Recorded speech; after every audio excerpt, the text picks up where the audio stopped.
Whose cocaine is it anyway? They say we're never going to find out. It seems like it should be easy to find out. Let me put it this way. They're never going to tell us the truth. That's not what they do. It's not what Joe Biden does. I showed you last night. He told 30 lies in like 10 seconds. He's not a truthful man. He's almost psychotic when it comes to the lying. It's incredible. More on that in a moment. But here's an example of the character of the Bidens. Remember Hunter? Hunter and his great guy brother, Beau. Beau dies, and Hunter moves in on Beau's wife, Haley. And it's incredible. This would break any family, right? They go to the beach together. They're going on vacations together. This is his sister-in-law. It's gross. And it would kind of devastate any family. And to Hunter's credit, he shows a little bit of remorse, just a little bit. After Beau died, you started a romantic relationship with Hallie, his widow. Yep. When the news of that broke, how did people look at you? I think people were confused by it. And I understand that. I mean, I really do. To me, it's not something that is difficult to explain because it came out of a real overwhelming grief that we both shared. Oh, brother, I take it back. That's not remorse. That's the world can't understand our crazy, stupid love. Wow. Now, Joe Biden actually lied through his teeth about this, though. When this came to light, they put out a statement. Joe and Jill Biden said this together. We are lucky that Hunter and Haley found each other as they were putting their lives together again after such sadness. They have mine and Jill's full and complete support, and we are happy for them. That's insanity. That is crazy. That is a lust for power and a lot of other things. You have to remember this about anything that comes out of this administration. So back to the cocaine, we're never going to know. And actually, I will have more to say that in a little bit, but there's something far more important right now to talk about. Sound of Freedom. This movie, which I saw on July 4th, came out on July 4th. This is a big movie weekend, folks, though. I highly encourage everybody to see it. It's a movie about child sex trafficking and how it must be stopped, and some heroes who stopped some of it, but it's still rampant. Here's the trailer. It is the fastest growing international crime network that the world has ever seen. It has already passed the illegal arms trade, and soon it's going to pass the drug trade. Because you can sell a bag of cocaine one time to the child 5 to 10 times a day. God's children are not for sale. How many pedophiles you got? 288. How many kids you found? Timoteo, tú rescatas niños, ¿verdad? Puedes ayudarme a encontrar mi hermana. Te lo prometo. It's great. And it's important, and Hollywood did not facilitate this movie. They don't want people to see it. A lot of important, powerful interests actually want to downplay this problem, if not cover it up entirely. Maybe some aspects of our own government. Jim Caviezel is the actor. Remember him? He played Jesus in The Passion of the Christ. He's amazing, quite frankly, in this film and in his larger overall mission. Watch. Sound of Freedom is one of those films that can legitimately change this world. So we want to ignite a fire in audiences and open their eyes to the dark reality of millions of children that need our help. Let's make this film a historic event and the end of child trafficking. Theaters across this country are already selling out. Pre-order your tickets today, and you can send the message that God's children are no longer for sale. See what I mean? And there's one other thing. He's been calling on Congress to do more, but we don't really think we're going to get much from them long term. He says that those are the people who kind of check which way the wind is blowing. He was on a podcast. Check this out.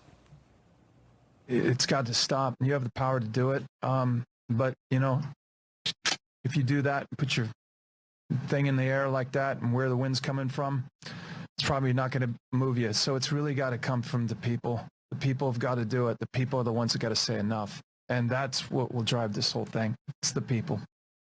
I love it. The people, absolutely, because the politicians, so many of them, they're so corrupt, they're so demented and warped. They are.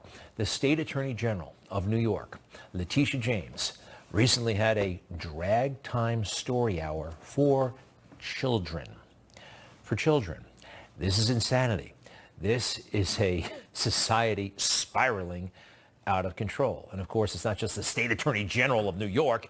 It is the White House. You saw this depravity. You saw this nonsense. You know what they're pushing? These are very, very, very dangerous times. I think this is a test for all of us. The books they're pushing, the, quite frankly, pornographic books. You know, we're not about banning books, but we do say that children should not be exposed to pornography. That is not a radical position in this, right? I mean, they're putting them in the schools, these drag queens, these weird agendas. And back to Joe Biden. This is not the man for the moment, for our moment. A man who talks like this out loud in front of people is dangerous. But guess what? We got a lot to do. You gotta say hi to me. We go back a long way. She was 12, I was 30, but anyway. Joe has a history of doing this, making crazy, totally inappropriate, sexualized remarks about children. He did it earlier this year. He spotted a girl about 9 years old, reports say. Here's what he said to her. I'm especially honored to share the stage with Brittany and Jordan and Nathan and Margaret Catherine. I love those barrettes in her hair, man. I tell you what, and look at her. She looks like she's 19 years old, sitting there with her, like a little lady with her legs crossed. She's 9. She's 9, and you're saying that she's a post-pubescent woman. That is really, really strange, and the people understand that. They do. The regular people know it. Joe was out in California and for some reason tried to photobomb a bunch of teenage girls taking a selfie. Watch what happens. Oh, what the hell? Look at Dan. Now, the very important thing I told my daughter and granddaughters, no serious guys in your 30s. Okay. No what? No serious guys in your 30s. I'll keep that in mind. What did the young girl say to that? No serious guys until you're 30. I'll keep that in mind. She knows something is totally wrong with this. And what kind of message is that? No serious guys until you're 30. How are you supposed to spend your 20s? What are you supposed to do? Just run around and be whatever? 2.5 Men? You ever see that show? Is that a healthy way to live? I can tell you it's not. All right. Oh, and oh, by the way, he's allowed the border to collapse. You know, all that cocaine, we wonder if high-level decision makers might be partaking of that cocaine. We have no border. We lost in Afghanistan. And a week ago tonight, as we were all heading into the long July 4th vacation, Joe tried to say that this was a success, and somehow he came out on top. I said Al-Qaeda would not be there. I said it wouldn't be there. I said we'd get help from the Taliban. What's happening now? What's going on? Read your press. I was right. Thanks. That's his takeaway. I was right about Afghanistan. The Taliban in the Afghanistan equivalent of the Oval Office. There they are. I mean, they're running the country right now. And Al-Qaeda is flourishing in Afghanistan. And he says this is worked out and he was right. It is either complete dishonesty or insanity or maybe a little bit of both. All right. Back to the cocaine. Here's what the White House said today about the situation. This is National Security Advisor Jake Sullivan, one of the architects of our screw-up, our catastrophic loss in Afghanistan, by the way. Who's he blaming? Situation Room is not in use and has not been in use for months because it is currently under construction. We are using an alternate Situation Room in the Eisenhower Executive Office building. So the only people coming in and going out of the sit room in this period have been workers who are getting it ready to go. So the cocaine was by the Situation Room, and the workers are the ones by the Situation Room, so he's blaming the workers. Yeah, the White House is always under some sort of renovation. They're always bringing in cranes and tractors and all kinds of stuff. The workers! Blame the workers, just like this administration. And how dare you ask us about it? How dare you? Watch. I'm just asking again, can we just say once and for all whether or not the cocaine belonged to the Biden family? All right, that is kind of an in-your-face, blunt question, but that's okay. That's what reporters should do. All right, this is the indignation. Here we go. Family was not here. They were not here. They were at Camp David. They were not here Friday. They were not here Saturday. They were not here Sunday. They were not even here Monday. They came back on Tuesday. So to ask that question is actually incredibly irresponsible, and I'll just leave it there. Wow. How smug. Boy, she really told her, huh? But there's a lie right there. They were there on Friday. Hunter Biden and Joe, the whole family, they were there on Friday. Here's a picture of them leaving the White House on Friday, June 30th. He easily could have done cocaine on Friday. Who knows? Who knows? We may never know. All right, now this, please. You know, I was in Russia once. Back when it was actually communist, 1985, school trip. I got to go to Red Square. It was amazing. And it was so very communist. I mean, state-controlled media, people were following us around, KGB agents. I'm not kidding. It was an authoritarian state. And we got one here. Kind of, sort of, we do. You heard about the collusion between big tech and the White House, working together so closely to ban conservatives and reduce our presence in the conversation, in the national conversation. A major ruling by a judge said that, hey, the White House, you guys got to stay out of this. The judge found that Facebook suppressed information at the demand of the White House, the FBI, and other federal agents. This is insane. This is communist. Next, please. Virtually all of the free speech suppressed was conservative free speech. This is really happening. And oh, by the way, barely a peep from anybody. It's just like they expect to be censored. All right, there's always been bias against conservatives. But for the FBI, the Federal Bureau of Investigation, to be doing the censoring, this is Elvis Chan. He's an FBI agent. He's been seen numerous times bragging, almost bragging about it. Take a look.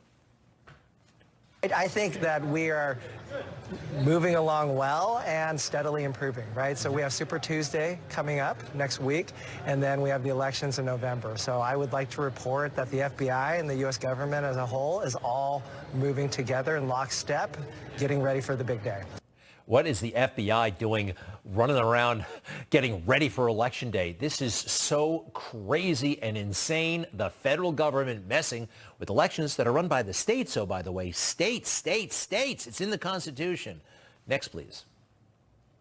Describe how the FBI has really marshaled forces since 2016 in preparation for where we are now. So there are a lot of different things we're doing, but I'll limit it to a couple of things. So I think one of the things that was really important to us that we didn't have ahead of 2016 was established channels of communication with private sector companies, specifically social media companies. So we've done a much better job since 2016 of really establishing channels of communication, being able to share threat indicators with them so that they can protect their platform. Yeah, embedding yourself with big tech and telling them way ahead of time that if there's a laptop about Hunter Biden, it's going to be fake news. It's going to be Russia disinformation. That's the message they were putting out. They had the laptop since 2019, the FBI did.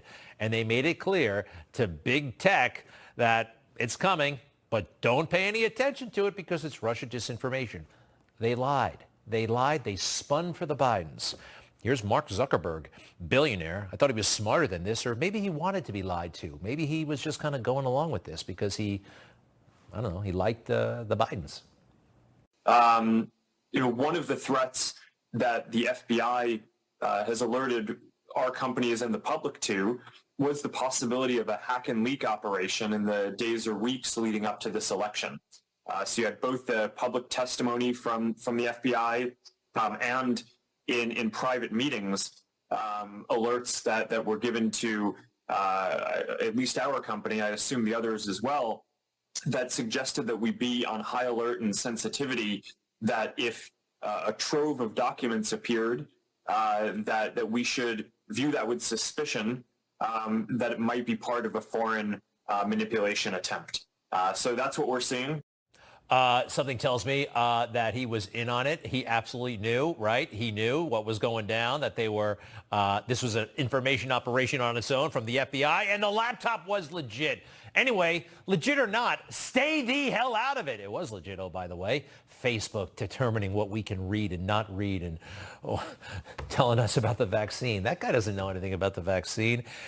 It is crazy. It is un-American. It's like Russia, that place I visited all the way back in high school.